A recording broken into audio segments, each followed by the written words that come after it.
Dr. Ibrahim with us from, I believe this is her last grand rounds as an MGH attending. Correct me if I'm wrong, Nasrien, but welcome aboard, Dr. Ibrahim. And we're looking forward to having you as part of our grand round series of presenters. And I believe you had a good meeting with our fellows last night, so we appreciate the mentorship. I'm looking forward to your very exciting and, by the title, interesting grand round. So welcome aboard. Thank you so much for having me. Yes, last night was fun, but I was exhausted. It was 9:40 my time, and I go to bed at 9:30, so I was exhausted. But I wanted to, initially I was going to talk about GDMT implementation, and then I was like, that would be like me trying to teach Michael Jordan how to dunk. You have Dr. Fonero here, and he is the GDMT king, so you don't need me to teach you that. So I'm going to talk about something near and dear to my heart, and it is really physician wellness and discovering your purpose and really finding happiness in the careers that we do. We work so hard to take care of others, but sometimes we forget ourselves along the way. I have no relevant disclosures, and I'm just going to talk about some of the components of wellness that I have discovered and used in my own well-being practices over time. Talk about living in your purpose and what that means, and also building your legacy and finding happiness in the work that we do. We do incredible work, but we don't always stop and really take the time to absorb everything great that we're bringing into the world. So where are you actually from? And I put actually in quotation marks because this question can be really triggering, especially, in the last 4 years in the political climate. That sort of question can sometimes be as if you're asking somebody, do they really belong here? Where did they come from? And I remember around 9/11 as well, when I had, it had only been a few years that we had immigrated to the US. And that question was very triggering coming from a Muslim background. But my father is from Sudan, which is here in Northern Africa, and my mom is from Egypt, but we were actually born in Saudi Arabia. And the reason my parents were there is because my dad is a physician and he practices there. He's still there. Because we were Sudanese citizens, my father is Sudanese, and when you're born in most of Middle Eastern countries, you just get your father's citizenship. So we were Sudanese kids growing up in Saudi, and we went to foreign schools, but we weren't going to have the same opportunities for college as Saudi citizens. You're essentially a second-class citizen. So we immigrated to the US. I was 15 years old, and we ended up in Ohio. So we chose Ohio because my parents had friends there. So they figured it was an easier transition than moving to a big city like New York or LA. So when you're asking the question, where are you actually from, just make sure the intention with what you're asking it, and make sure your intention is clear, that you're not really making feel somebody like they don't belong when you're asking that. So I did most of my training in Cincinnati, and the reason being, I was really afraid to leave. It was major culture shock coming from Saudi Arabia to Cincinnati, even though I had gone to British schools. And so I did most of my training in Cincinnati. I did college, medical school, residency, and fellowship. And then I figured it was just time to leave the nest. And so I went to the University of Colorado to do my heart transplant fellowship. And I chose Colorado because I wanted to work under Joanne Lindenfeld. And then I was getting ready to graduate, and Joanne Lindenfeld said, well, I have a friend in Boston. His name is Jim Januzzi, and he's looking for a research fellow. What do you think about doing another 2 years?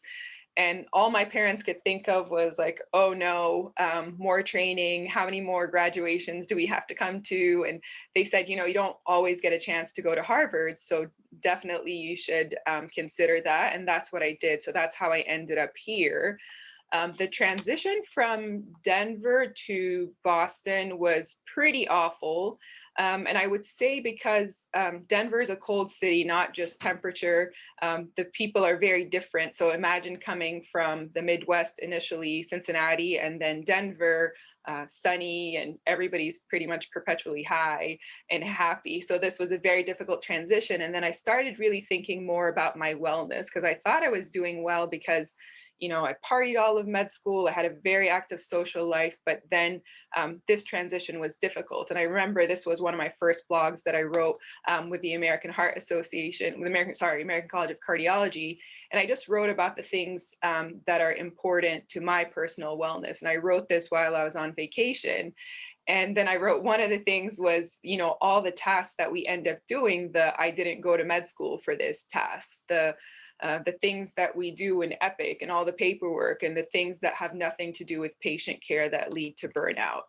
But it got much worse than that. It was difficult for me. I struggled with imposter syndrome. I looked around me and everybody, they call it preparation H, people that have gone to Harvard for college, for medical school, residency, and people that just have never left and built their entire careers there.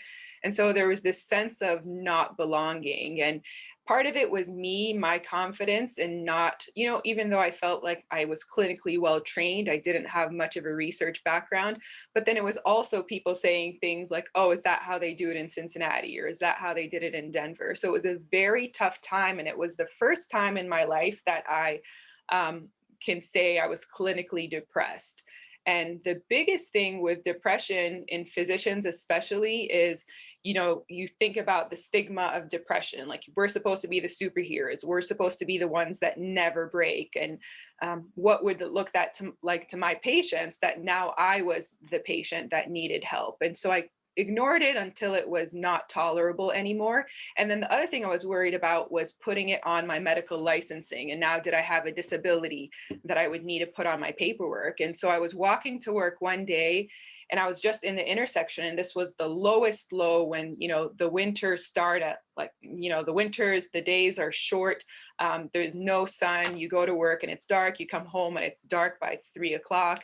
And so I was walking in the intersection. I said, well, if this big truck hits me, then I would not have to feel this pain anymore. And that's the day I went to employee assistance and my whole life turned around. So it was an anonymous program.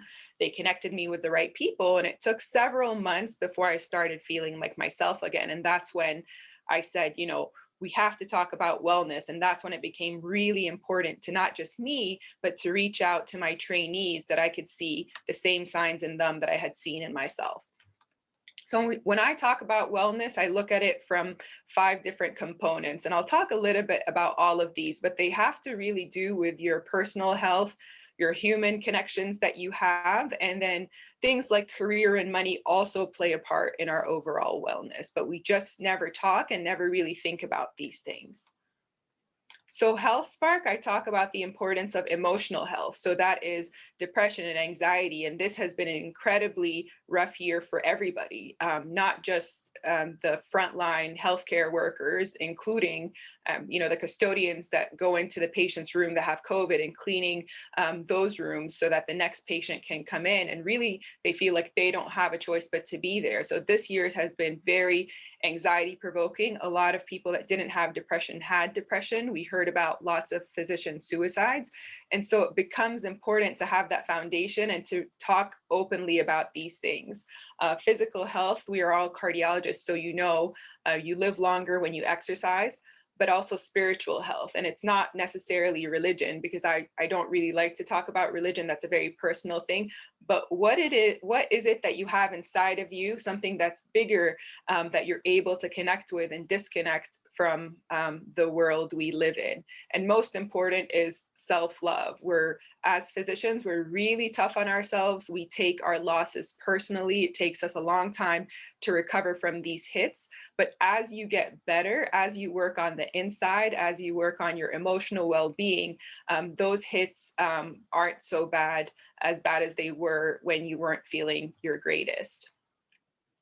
When I talk about the life spark, I mean, like, what is it that you do that makes you feel great? What is it that lights or ignites that fire inside of you, and make sure that you're doing it? Authenticity is important, showing up as yourself, and I'll talk a little bit more about that, and then gratitude. And so when I talk about authenticity, it's this idea of bringing your whole self to not just work, but everything you do. Because if you can imagine coming to work and being somebody that you're not, it's really like an 8 to 12-hour audition. And that ends up being very stressful, very distressing. And it takes a lot of energy and work. And I talk about this terrible advice I got when I was in college. And this lady was a dean of a medical school, and she told me, pretend that you're going to be interviewed by a conservative old white man in a bow tie. So I said, okay, I need to tone down my attitude, tone down what I'm wearing, just be very plain. And as I became more confident in my career and became, confident with who I was and bringing my whole self to everything I did, I realized how bad that advice was. Because at the end of the day, I tell my trainees and mentees, you really don't want to be in a place that's not going to accept you for everything that you are. So I'm going to talk about courage. I mean, sharing courage can be moving to a job that, you're not sure if it's going to be as great as where you are. And I would say the example for me is now. A lot of people were shocked that I was leaving Harvard and I was leaving the nest, Jim Januzzi's nest. And how can you leave such a big name for an institution that's fabulous and fantastic, but maybe doesn't carry that name? But at the end of the day, you got to have courage. I think you only become successful when you decide to take those risks. But courage also is sharing your biggest challenges. And it was actually on this podcast that for the first time I shared with the world how bad my depression was when I came to Boston. And, for the first time ever, I have thought about suicide. And it was because of this podcast and my courage to share my story that I was getting emails and texts and DMs and Twitter from people I had never met in my life that were sharing, also physicians sharing their struggles, with relationships and depression throughout their training and even their career. And it was because of this podcast that UCLA fellows actually reached out to me to give this talk. So gratitude, it's pretty great. So we have a lot of things that we need to be grateful for, but we don't always think about it. The little things, the things that, we take for granted, like waking up in the morning, having a roof over our head. And maybe when we talk to patients that don't have some of the things that we're privileged to have, we remember to be grateful. But I would say the year that changed my life was really my Transplant Fellowship. And if you're a transplant physician, you know exactly what I'm talking about. This was the first time that I saw death and the cycle of life from a totally different perspective, because on one end you're getting a phone call and the story is extremely tragic and they're telling you about a young death, whether it was a accidental overdose, it was a suicide, whether it was a car accident, and you're thinking about how this loss was tragic, who they left behind, and what kind of potential that they had. So it's pretty sad. And then, but on the other end, you're calling a patient that has been waiting for maybe a long time, that has reached, the very end of what we can do medically, and you're giving them a second chance at life. So that's really the time when I started to not sweat the small stuff and realize what was really important in life. But it also has medical benefits. So when you practice gratitude, even if it's one thing every day that you write down or put in your phone about what you're grateful for, it actually improves mental wellness.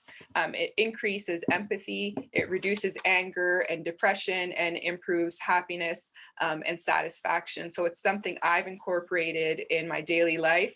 And I actually tell patients to do it as well. And they look at me like I'm crazy. But meditation and gratitude are two things that I have my patients do. And then they come back months or weeks later and say that they're sleeping better, that they're feeling better. So everybody, and it's easy to do, to practice gratitude. We have a lot to be grateful for. There's always somebody doing worse than us. I talk about the importance of human connections. So the human spark is human connections and networking. And then I wanted to take a second to talk about mentors, sponsors, and coaches, because I definitely wouldn't be where I am in my career without all of these. And a mentor is somebody that guides you, that they tell you what you need to do to succeed. A sponsor is somebody that puts you in positions to succeed. So if there's a committee spot that opens up, Jim Januzzi calls up the head of that committee and says, Nasrien is really interested and you should put her on your committee. a coach is somebody that brings out the best in you. So I think they say the most successful people have about a combination of 7 of these people. And it shouldn't only be at your institution. You should look for mentors and sponsors and coaches outside of your institution and for different parts of your life. So your professional life, you should have people that you can, go to for advice, but also your personal life. And then social justice. And I'll talk a little more about that. This was something that I saw when I actually came to Boston years and years ago, and I never thought I would actually move here. And it says, often we forget to connect with each other. This is a little reminder to show someone you care. So ready, set, go. And I saved this photo because at the end of the day, I think the most important thing that we have in this world is the connections we make with people, whether it's the people we collaborate on research with, the people we take care of, the patients we take care of, or just friends and family that we've built relationships with. I love this figure. It's one of my favorite figures to talk about, to describe the difference between equality, equity, and justice, because I think sometimes these words are used interchangeably. But I use the example of a transplant patient, and every patient after transplant ends up being on a whole bunch of medications. And we created these sheets where the patients can go home with them that sort of have all the medications written down, what time they should take them, and when they're supposed to take them. So equality would be me giving that same listing sheet to each and every patient. That might not work for everybody, because what if a patient can't read English, or what if a patient can't read at all? So equity means I'm giving each patient what they need to succeed. So in my example, if there's a patient that can't read, it would be color coding the medications, where we say you take the blue pill in the morning, the green pill at night. So now I'm giving every patient what they need to succeed.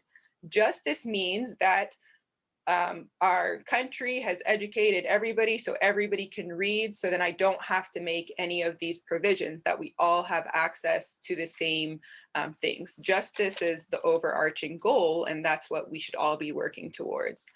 And so this is what Eric texted me yesterday, and I thought it was incredible. Intervene at the level of what you love to do, because sometimes when we talk about seeking equity and justice, people get overwhelmed and say, I'm not Martin Luther King, and I'm not Malcolm X, or I'm not Khadija Breathitt, who is one of my heroes. But we each can look around the rooms and the spaces that we're in and see how we can make a difference, whether it's with one student, with one patient. Everybody has the responsibility to make a change. And like Eric said, intervene at the level of what you love to do, because every field has room for improvement in every space.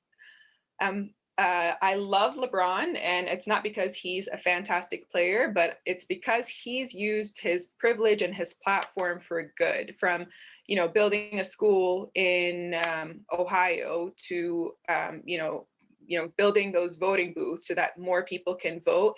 And he's done it in a way that really no other athlete other than Colin Kaepernick has really done, without fear that he's going to lose his endorsements or lose his fans. So I really say to everybody that has a platform, that has the privilege, use the things that you're given and the tools that you're given to really do good in this world. And for me, doing good, the good that I want to do is change the face of medicine and make organ allocation more equitable in heart transplant.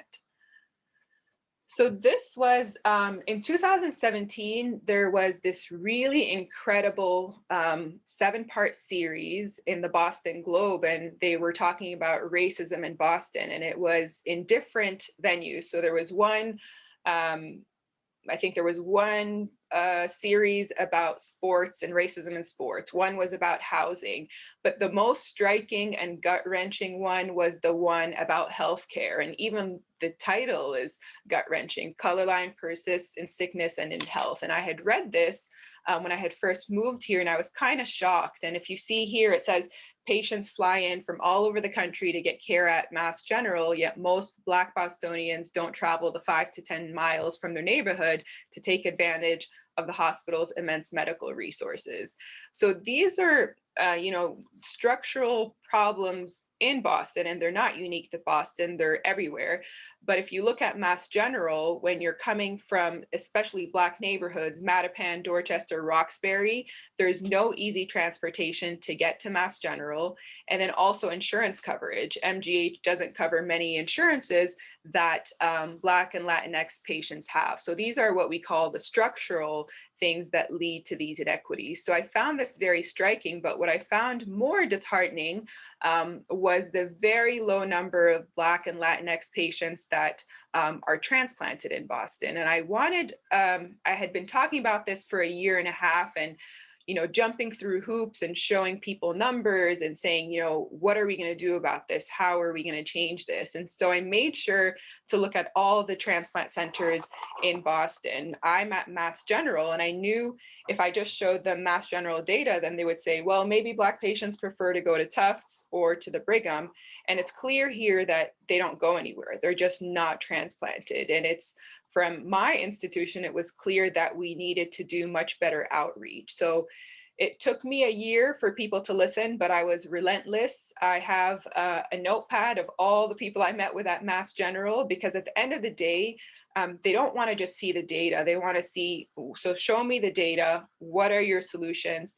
And then how is Mass General going to get paid to do this work? Because at the end of the day, everything comes down to money and insurance and coverage, and how are we going to support this? So I was relentless in my efforts and got the MGH board of the directors to elevate. So when, after George Floyd was murdered and many academic institutions decided to create structural equity plans, one of our 10-point plan was to elevate 2 clinical endeavors. So they chose sickle cell disease and then equity in transplantation.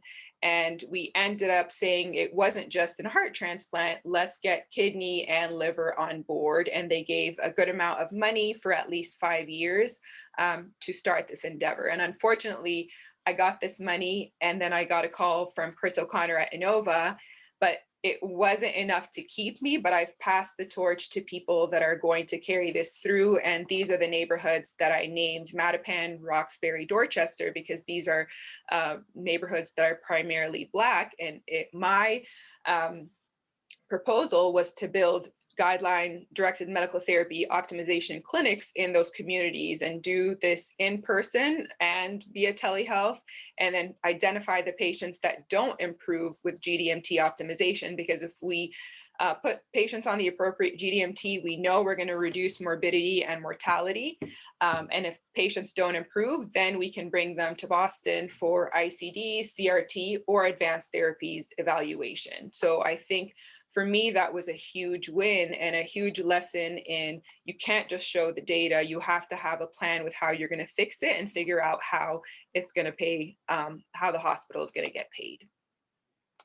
So I'll talk a little bit about imposter syndrome. I'll tell you my formula of how I decide whether or not I'm going to take on a project or a new endeavor. And then just want to talk a little bit about leading with grace and authenticity. So we all want leaders who are going to make us the best version of ourselves. And I think the most inspirational leaders are the ones that remain authentic to their true selves, regardless of the institutional norms or what we're supposed to look like or act like in medicine. And then building a badass legacy. So imposter syndrome is something that I've blogged about, I've talked about at these AHA forums, but the term was first coined in 1978 because of this paper, and it was a little silly. They said it only happens in women, but this study was only done in 150 women. And it's basically means, it's this term that it's used to when we feel like a fraud. So you don't feel like you're good enough, that you're smart enough, that you're qualified enough to be where you are. And for me, my biggest imposter syndrome situation was when I came to Harvard, and I was looking at my own background, and I was like, I have no Ivy League training. I'm from state schools. So I just felt like I didn't belong. So imposter syndrome is sometimes just those feelings inside of you and the need to work on your confidence, but also the outside forces that make you feel like you don't belong somewhere. Women and men experience it. It's more common in women and men of color, and it becomes more prevalent the higher you climb in your career, because as you can imagine, even in medicine, the upper echelons of medicine, the CEOs, the chiefs, the directors, it's mostly men. So when women get into these spaces, or even men of color, women of color, that's where imposter syndrome is really prevalent. And so what do you do when it creeps in? Just know that it's there and that it's normal. I always say focus on the facts. So focus on the things that you've accomplished that made you reach the level where you are.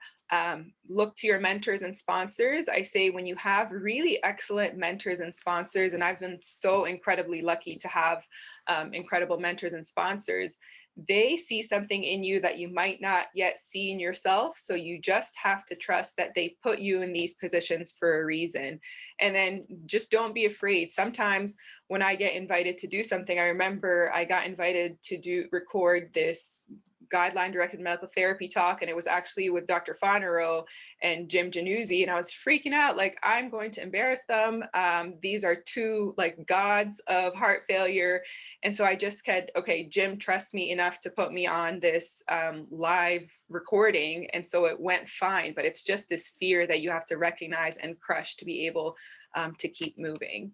And then sometimes it's bad enough that people need professional help. So I said I would talk to you about how I create boundaries and decide whether or not I'm going to take something on. And I want to say in the very beginning of your career, when you're a fellow and when your early career, you don't always have the luxury of saying no. And sometimes you end up just doing things that you're not that interested in because that's all that's coming your way. But as you grow up in your career, you're going to have a little bit more of the ability to say no to things. So when I get asked if I want to do something, I ask if I'm going to get paid for it. I look at it to see, maybe I don't like to do this sort of thing, but is it going to promote me? Because we all know in academia, there's certain check marks and things that you have to do to get promoted at your institutions. And then, is it going to push me? Is it going to make me better? Statistics is something I learned newly as a research fellow. And if there's an opportunity for me to get better at that, then yes, I will take that opportunity. I think about, am I passionate about it? So is this something I would do whether or not I would get paid for it? I most of the time say yes. And then, does it align with my purpose? And I'll talk to you about what purpose really is. So those are my 5 Ps. And now, before, when I was a little more naive, when people used to run into me in the hallway and say, hey, do you want to be on this committee? I would just say yes without thinking. Now I just say, let me get back to you. And I think about whether or not it fits in any of these 5 Ps and whether or not I have enough bandwidth to do it, because you never want to burn bridges. You want to make sure that the opportunities that are given to you, that you really blow them out of the water, because that'll open up doors for more opportunities. So this is Dr. Dre. He is actually one of my mentors, and he is a business coach, and he has this business academy for physicians who want to learn about business and things we never learn in med school. And he says that your passions and your gifts define your purpose. So passion is something that you would do whether or not you got paid for it. And for me, it would be mentoring. For me, it would be being a physician and taking care of transplant patients. So whether or not I was getting paid for that, if I won the lottery, I think I would still want to be a doctor. I would have much more control over my life and not have to deal with Epic and all that other crap, but I would still want to be a physician. And then your gifts are the things that people come to you for. So we all have gifts. We all have something we're good at. We all have something that people call us up and say, can you help me with this? So once you've defined your passions, or you identified your passions and your gifts, that's really what your purpose becomes. As you're building your career, you have to think about your brand. Who are you? What kind of legacy you leave behind, and what kind of mark you want to leave in this world. And I love this definition. This is from his Marty Neumeier's book. He's a brand strategist, and he says a brand is a person's gut feeling about a product, service, or organization. This is Jay Stone. She is a brand coach, and I actually worked with her on some branding that I needed to do for a book I have coming out in the spring. And she says, branding is the visible and emotional expression of a promise. We all know the big brands, the powerhouse brands. Coca-Cola, you can recognize that anywhere. Kleenex, we don't say, pass me a tissue, we say pass me a Kleenex, and it's not necessarily the brand.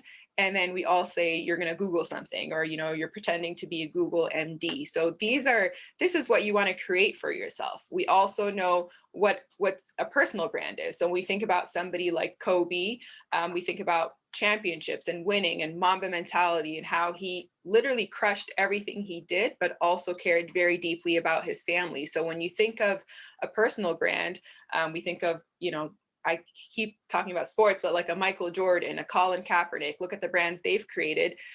Same with Kobe. He left a legacy and created a brand for himself. And so what's your personal brand? Your personal brand is somewhere in between what you think of yourself and what people think of you. And why is it important? Because it's really the foundation of your career. And it's important to remember, and I say this a lot to myself and also to my mentees and other junior faculty, that it should be distinct from your employer. We don't like to think about this, but we are all at the end of the day disposable, because people look at hospitals and institutions like a business. So the people that are at Stanford and Columbia and Yale and even UCLA, the name carries you far, right? The name opens up doors. But if you look in your institutions, there's hundreds of cardiologists. Even at Harvard and Mass General, there's hundreds of cardiologists. But who are the ones that really succeed are the ones that have created their brands. And why is that important? Because like I said, everybody at the end of the day is disposable to their institutions, and you want this to be yours. So I'm taking me and what I've created to Innova, and after Innova, who knows where I'll go next. I want that to come with me. I don't want to be tied to just the name of Harvard or Mass General. So it should be like this fabulous chair, distinct from your employer. The keys to a successful brand is, again, I talked about authenticity, but it's really authenticity because you want to build trust with the people that are listening to you, whether you're talking about optimization of GDMT or mitral valve replacements. You also want to be credible. You have to have the backing. You've studied this, you've worked on this, you've published about this. You want to engage with people that reach out to you to talk to you about the things that you're good at. And you always want to grow and get better, but also pass on the knowledge to the generations behind you, because it's not very helpful for you to be the only person in America that could do the best mitral valve replacements. You have to share the knowledge and what you've learned to the future generations. Authenticity, just another plug for authenticity, really important to just be authentic. When you meet people on social media, on Twitter, whatever it is, and they have this, they've created this facade of who they really are, and you meet them in person, it's not really them, or you invite them to give grand rounds and it's not really the person that you thought you were inviting. It's pretty disappointing. And I say this, bring your brand to everything you do, because when I sit in a restaurant and I order a Coca-Cola, I'm asking for a Coca-Cola. I'm not asking for a Pepsi. So it's the same thing when you have an opportunity. Somebody has been watching you from afar and seeing what it is that you've built, and they're really expecting that person to show up to that committee, to sit on that board and bring everything that they have told people that they are. So really bring your brand to everything that you do. You want that consistency. Once you figure out exactly who you are and what you stand for, bring those things to everything you do. And why, again, is branding important? I didn't read this book, but this quote is from this book, Out of Sight, Out of Mind, Out of Business. And what I mean by that is, for example, if somebody calls me up and says, hey, do you know any people that want to sit on this committee for HOCUM and they're going to get a publication out of it? Who are the people that I think of? I think of, who do I see on my social media that's very active? Who do I see at ACC or AHA giving talks about HOCUM? And those are the people that I, put their names in for that opportunity. So you really want to be visible with your brand and really define who you are, so that others reach out to you when opportunities open up. And again, why? It opens up doors. You can build friendships when you meet people that are interested in the things that you're doing. It helps get you promoted because you're building these relationships, you're getting to give talks, you're getting to collaborate on papers. All of those things are important for promotion, and people definitely want to work with you. This is a quote from Harvard Business Review that I love. So, taking control of your personal brand may mean the difference between an unfulfilling job and a rewarding career. And we all want rewarding careers. We don't want this to be a 9 to 5 or really like a 7 to 7. We really want to find happiness and fulfillment in the careers that we're doing, because we all have long careers ahead of us. So make sure it's something that you love doing and you figured out how to make your career something that you love. And people always ask, how do you get started? Well, think about the things that make you unique. What are you good at? What do you like doing? And what are your actual goals? Because sometimes our mentors and sponsors have goals for us that don't necessarily align with what we actually want to do. And it's okay in the beginning. It's okay because, you need that mentorship. You need to learn how to write. You need to learn statistics. You need to learn how to publish. You need to know how to play this political game in academia. But eventually you're going to start finding the things that you actually love doing, and you can use all the lessons you learned from your mentor, and then you branch out and you grow on your own. The brand story is really the most important part of your brand. It's the human part that's involved. It's the emotional connection to your work and to the people that are really watching you. I think personally, it's important to be vulnerable, to share your losses just as much as you share your wins, because people learn more from their failures. I learn more from the times that I've struggled or had challenges. And so it's important to tell people that you're only human and these are the things that you've had trouble with. Elevator pitch. Nobody teaches us this in medicine, but you should have an elevator pitch. Literally, it should be no more than 60 seconds when you meet somebody. Maybe it's your hero. Maybe you're meeting Clyde Yancey for the first time and he's asking you who you are. And it's 3 components. The head is the things that are on LinkedIn. Like, I am a heart failure and transplant cardiologist from Mass General. The heart is the emotional connection with what you're doing. And it definitely, your elevator pitch should be focused on your audience, because if I'm speaking to high school students, my elevator pitch is very different than if I'm at the mic at AHA and I'm introducing myself. Olivia Christian, I just found her on Instagram. I think she's a pretty incredible brand strategist. And I love this, that she said, find an opportunity to build on loss as opposed to dwelling on things you can't change. And I keep talking about loss because I think that's where our growth really happens. And that's where we make the biggest impact, is when we share our struggles. The visual part of your brand, I think the most important thing, update your headshots. There are some people that have been using headshots from when they were fellows and now they're like 20 years into their careers. So when I meet you, I want to see what I saw on Twitter or LinkedIn, whatever it was. Secure your website if you're interested in that. Think about your brand colors, how you're gonna, set up your social media. I don't know that people still use business cards. They're pretty outdated. But if you're going to use business cards, make them stand out some way or another. And then brand colors, if you're going to go all out and create a logo and brand colors, then you have to read about the colors and what they mean. Like, blue means wisdom. And I didn't know any of this until I started working with my brand coach. The colors in sight, like green is change and new beginnings. But this is the fun stuff. So this is a fun book on building your brand, but these are my words. Like, your brand is going to become your legacy, so build wisely.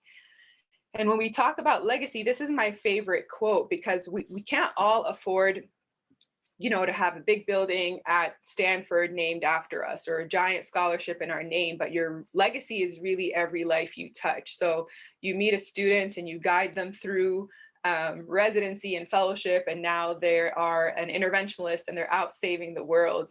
That's the legacy you want to leave behind. It's really every life you touch and every person they touch thereafter. So social media, the good stuff, and because that's part of building your brand. builds careers, builds communities, especially women in cardiology is pretty big on Twitter. You can share all the new stuff that comes out in conferences. And I learn a lot because I'm definitely not going to read Jack EP or Jack Interventional. I think I learn a lot about those other fields that are not mine from Twitter. And then promotion, I think Mayo is the only one that I know of that includes your social media footprint as part of your promotion now. Content, I say people don't want to follow robots. You want to share personal and professional, share, like I keep saying, your wins and your losses, but most importantly, share the stage. So I love using my platform to share, to, boost my mentees and especially amplify voices of people that are underrepresented in medicine, including women, Black, Indigenous, Latinx, LGBT colleagues, and trainees. So the voices that are not always heard, that are sometimes drowned out in these rooms, amplify them. Etiquette. So this is a picture of the president of MGH. He's no longer going to be my president, but I would never post anything that I wouldn't say to him in his face. Find out your institution's rules and just really don't tweet anything that you wouldn't say to the highest person at your institution. The dark side of social media, of course, misinformation. We saw that with COVID. The anti-maskers, the anti-vaxxers, there's bullying and it's real.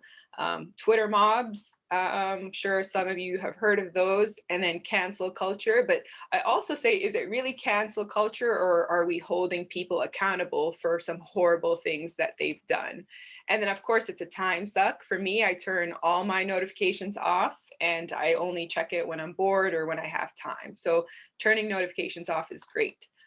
Just wanted to give you one example of bullying. So in December, when was this? Yes, December, there was a case all over the news. There was 2 cases about patients that received their care from nurse practitioners, and both patients died, which was very tragic. But what the media did was come after nurse practitioners.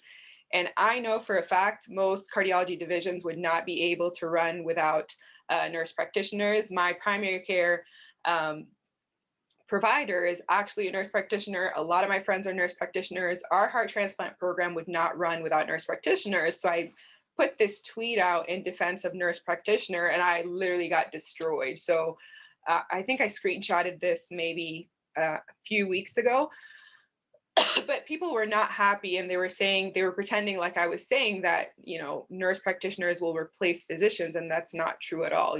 Every person in medicine is needed, from the custodian that cleans the hospital room so that we can put more COVID patients in, to the CEOs. And so this is just, if you're going to post anything that could potentially be controversial, just know people will come after you. And people had screenshotted this and they put it in Facebook groups and they were destroying me. And then these nurse practitioners were coming to my rescue.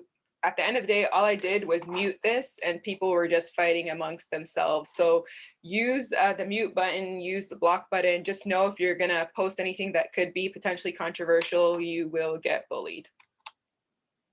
So the money spark, I think we, in medicine, we're not in med school. I don't know, I went to med school a long time ago, but we never got any financial education. I feel part of confidence is really understanding the basics of finances. And I'm not a financial guru, but I think everybody should take the time to learn the basics.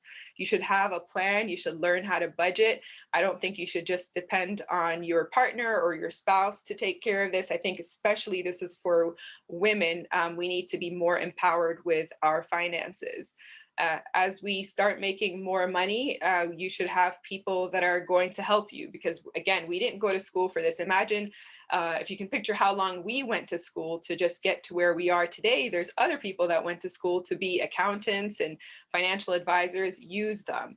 And most important is charity. And I said we can't all leave like big scholarships and buildings in our name, but charity is anything that you do that can potentially help somebody else. And it's any good deed is charity. So give a lot, give well, and just be genuine in your intentions. And charity, if you don't, it can't be money because you're in training, or you live in a really expensive city like San Francisco or New York, then think about donating your time to mentor underrepresented minoritized students in high school. So the more you give, the more you get back. And I think charity should just be part of everybody's life. You know, depending on your culture or religion, there's some percentages, but I really just think give what you can and give generously.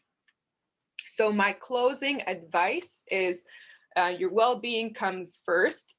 You can't do good work if you're not your best self. Know that your success is limitless. You are the only person in your way, so just get out of your own way. Find out what you love doing and figure out a way to get paid for it, legally, of course. Your purpose is something that's fulfilling to you, but also serves others. And remember, when you're talking about purpose, even though here we're all in the business of saving lives, when you talk about students in high schools or middle schools, and those are, you know, my mentees that I love the most are the middle school and high school students, purpose can be a chef, purpose can be an artist, purpose can be a musician, right? Because that's fulfilling to them, but it's also helping the world be a better place. So remind the people that you're mentoring that it's not just the careers that quote unquote save lives, like paramedics and doctors. It's also the people that are feeding us, the people that are fixing our homes. All that is living in purpose. And then definitely identify mentors, sponsors, and coaches to guide you on your journey, because you can't do it alone. Lastly, this I also saw, this was a few months ago, I saw this in the Boston Common: be kind to yourself so you can be kind to others. And then this is my family, my dad, my mom, my two brothers. He will keep me young forever. He is a dermatologist, cosmetic dermatologist, and that is my sister. They're both PhDs, and my parents are MDs. So I felt like I didn't have a choice, but actually my dad tried to talk me out of going into medical school up until the night before med school. He said, you don't have to do this. It's a hard life. You should pick something easier. But I'm glad I went to med school just to prove him wrong. And really, that's it. I'm happy to take any questions. I know I left a few minutes at the end, so anybody can ask any questions.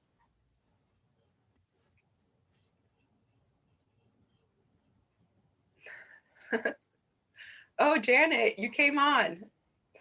Good to see you. That was a great talk. Thank you. Thanks for hopping on.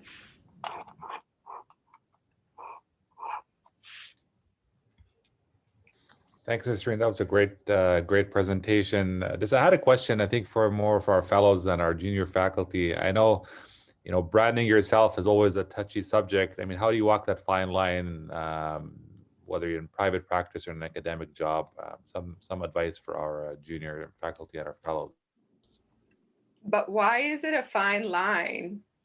It's you know, people are, you know, there's that modesty / bragging. I mean, how do you make it where you're branding yourself for something that you know, you believe in and you truly are inspired by, but without coming out as, you know, just as you know, braggadocious about it? I think that's more the comment on that one. So I think, like, the people that ask me, you know, there's this whole humble brag that people always tweet about. I know we talk about it all the time on cardio Twitter, but I would say if you're asking that question, then most of the time you're not doing it with the intention of being arrogant and bragging. I would say, you know, intention is clear, even in tweets. And sometimes people say, this is work that our lab did, that I worked with on my mentees, you know, like, also you're proud of your work, but you're elevating other people that have done your work and saying, this is really cool stuff that we did and it was really awesome and this is what we found, is different than saying I'm the best and everybody needs to look at the work that I've done. So I think it just depends on your intention and how you're portraying yourself. But I would say, especially to the fellows that are more shy or the junior faculty that don't want to share your work, nobody is going to know about you unless you share your work. And so in this digital age, this social media age, especially our generation of physicians and the physicians coming after us, I think a lot of my connections, a lot of my invitations to give talks, and the friends that I've met at ESC and the friends that I've met at AHA and ACC has been through social media. And it's only because they've shared work that I was really interested in. So it depends on your intention. And People tweet a lot about like health policy and the work they've done and how they want to use that to change their community. So I think it really is intention. Janet, do you have anything to add to that? Because we've talked about this before. It's the coming off as arrogant versus genuinely being proud of your work. Yeah, I think, Nasrien and I have been on a couple panels together, sometimes addressing some of this, especially in the arena of women, because I think women in general, even outside of the social media space, have a hard time promoting themselves. And we tend to take a back seat when it comes to that. And so I think it's especially important for women if we have this channel to be able to use it wisely, meaning that you should do some self-promotion. When I was first starting in this space too, I did not have an easy time at all trying to self-promote. But if you don't self-promote, who's going to promote you if you don't have someone to help you, right? So you have to do a little bit of it. And the easiest thing that we can do as women, again, is we're really good at promoting other people, right? So just as Nasrien had said, if you do nothing else, you can at least promote other people with you. And I think that takes the sting or the thought of this humble brag a little bit out of there. I agree. So promote the people that are on the papers with you as well. And again, it's intention. Why are you doing it? Because you're really proud of the work that you did and you hope it'll help patients or people or communities. Or you want people to optimize GDMT better because we're terrible at that. So like Dr. Fonero's tweets, every time I see those, I'm like, yes, please be like the loudspeaker for everyone to optimize GDMT. But it's fun. I mean, it's maybe anxiety provoking in the beginning, but it's really fun. And I can't tell you how much the connections have helped me climb in my career that I've developed because of Twitter. Nasrien, that was a tour de force. And I think I found what was so particularly moving. And again, I recommend everyone who hasn't yet, please listen to our podcast. And that's what, drove us to approach you too. It was such an honest look at your journey. And I really applaud your courageousness for sharing it on such a wide stage, because frankly, there are hundreds of thousands of trainees who are going through the same thing that, that it's good to know that, it's okay. And it's also, a lot of people are not alone in this, especially with the pandemic. So I really feel very strongly that was really thank you for doing that.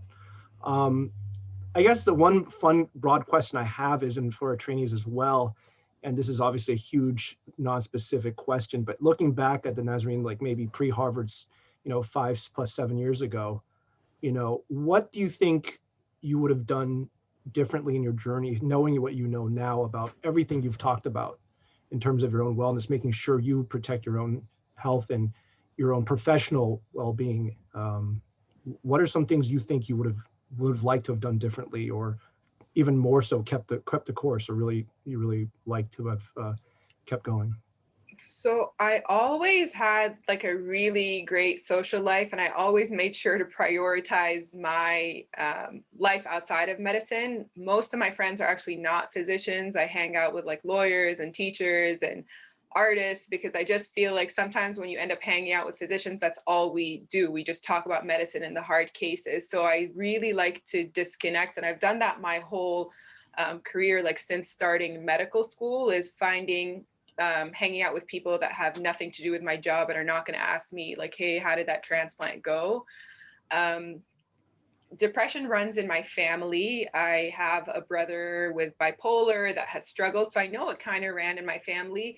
And maybe when I had tougher moments in medical school, maybe talking about those before it got to the point where I'm now in Boston and thinking about, oh my goodness, I just want to walk in front of this truck, which is something I had never thought of.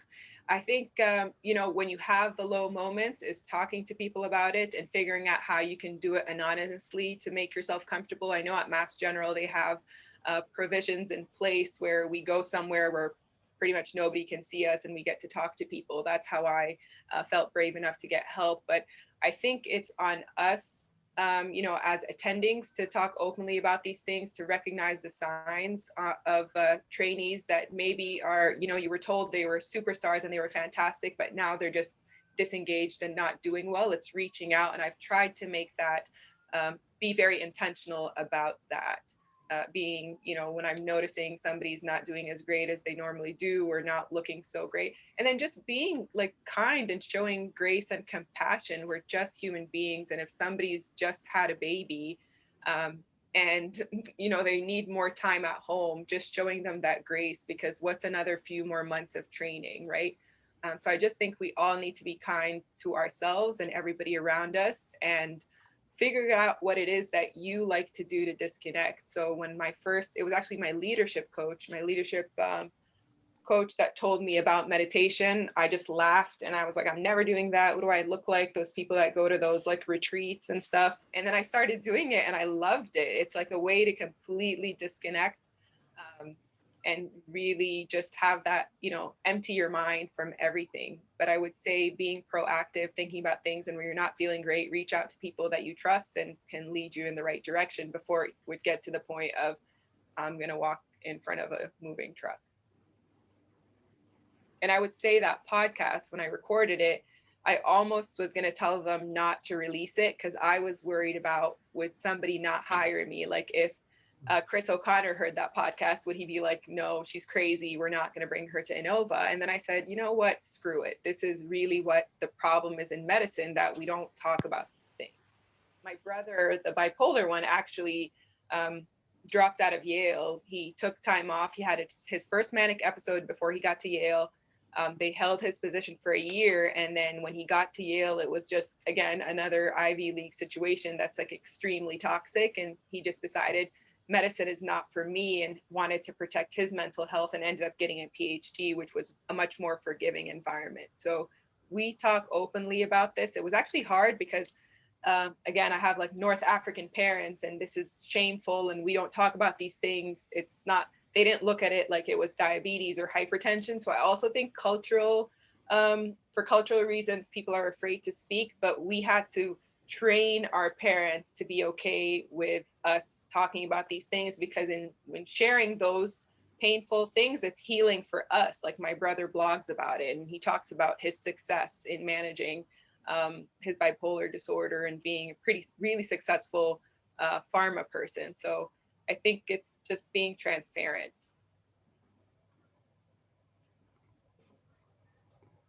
Hey, Nasrien, it's Jeff Shue. Thanks so much for sharing your experience and your advice with our UCLA family. And one thing I wanted to ask was, you talked about mentors, coaches, and sponsors, but primarily those that are senior to you. Can you also talk about, how you've cultivated peer mentors and the role that they've had in your career? I know you're joining Mitch Sotka, who I know is a great friend of yours. You guys are kind of trained at the same time, but how your peer mentors or your peers have helped you over the course of your career.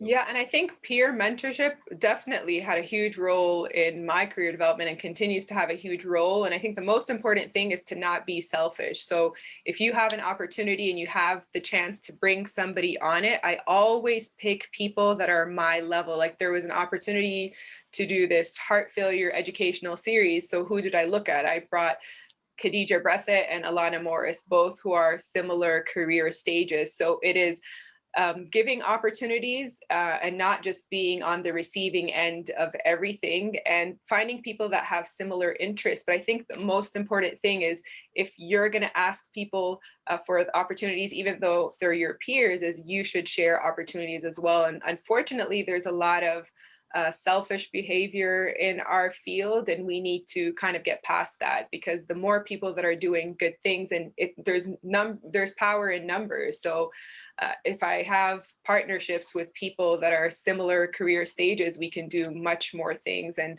I find when you give people opportunities, more will come to you. Thank you.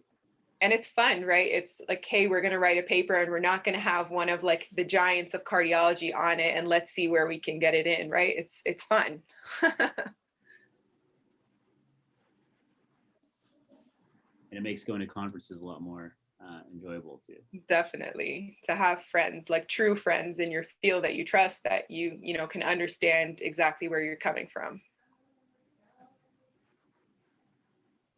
I've always said to have true collaborations, you need respect, and to have the best collaborations, you need friendship. I love that. That's very true.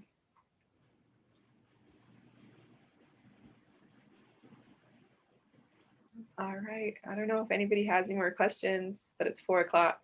I mean, I don't know what time it is there, but it's 4 o'clock here. Right, and you have to move, so Off. thank you so Yeah, much thanks for so that much for awesome sharing. Amazing talk. Thank you presentation. so much. Thank you. Thank you. Thank you so much for the you. opportunity. Awesome. Oh, Nasreen, like call that. me. Yes, I got your number and your email. Okay, call me. ABC Youth. All right. Bye. Bye, everyone. Bye. Thanks. Thank you. Thank you. Mm.